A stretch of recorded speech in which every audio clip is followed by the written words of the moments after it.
बहरहाल हम लोग की मांग रही थी कि जब तक विशेष राज्य के दर्जे का दर्जा हम लोग को नहीं मिलता, स्पेशल पैकेजेस हम लोग को दिए जाएं। मैं धन्यवाद करूंगा मेरे प्रधानमंत्री आदरणीय नरेंद्र मोदी जी का, मैं धन्यवाद करूंगा हमारी वित्त मंत्री आदरणीय निर्मला सीतारमण जी का कि उन्होंने बिहार को जिस तरीके से स्पेशल पैकेजेस देकर, और मेरे लिए बिहारी होने के नाते खुशी की बात है, और मेरी पार्टी लोक जनशक्ति पार्टी रामविलास ने हमेशा बिहार फर्स्ट बिहारी फर्स्ट के विजन के साथ आगे बढ़ने का काम किया है। इस बजट में बिहार फर्स्ट बिहारी फर्स्ट को भी धरातल पर उतारने के प्रावधान दिए गए हैं। जहां एक तरफ इंफ्रास्ट्रक्चर इसमें मजबूती देने का काम किया गया है, वहां पे ब्रिजेस बना के, वहां पे क्या कहते हैं मेडिकल कॉलेजेस की बात हो, वहां पे एयरपोर्ट्स की बात हो, तो जहां एक तरफ बिहार के इंफ्रास्ट्रक्चर को मजबूत किया गया है, वहीं वहां की अर्थव्यवस्था को मजबूत देने के लिए वहां पे अलग अलग राज्यों में गया हो, राजगीर हो, अलग अलग राज्यों में जिस तरीके से टूरिज्म को भी वहां पे बढ़ावा देने के लिए प्रावधान किए गए हैं, जिस तरीके से बाढ़ की एक बहुत बड़ी समस्या जिससे हम लोग हमेशा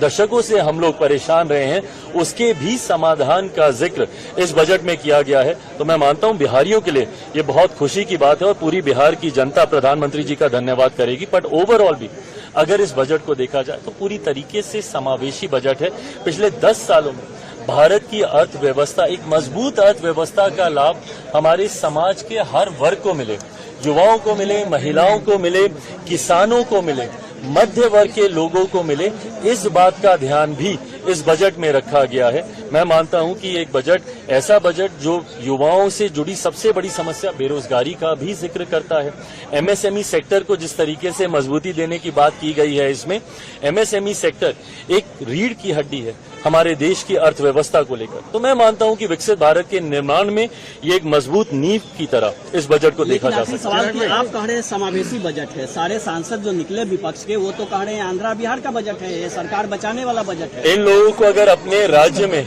अगर गरीब नहीं दिखते, अपने राज्य में अगर इनको किसान नहीं दिखते, अपने राज्य में इनको मध्य वर्ग के लोग नहीं दिखते, अपने राज्य में इनको महिलाएं नहीं दिखती या युवा नहीं दिखते, तो मैं इनकी सोच के ऊपर कोई टिप्पणी नहीं करूंगा। जब हर इस वर्ग का जिक्र किया गया तो इस वर्ग से आने वाले हर व्यक्ति, भले वो किसी भी राज्य में रहता हो, उसकी सुविधा का जिक्र किया गया। जब आम आदमी की आमदनी को बढ़ाने का बचाव को, जो वो बचत करता है, उसको बढ़ाने का जिक्र किया, तो ये हर राज्य के व्यक्ति का जिक्र किया गया। पर अगर इसमें उनको उनके राज्य का जिक्र नहीं दिखता तो ये उनकी सोच हो सकती है।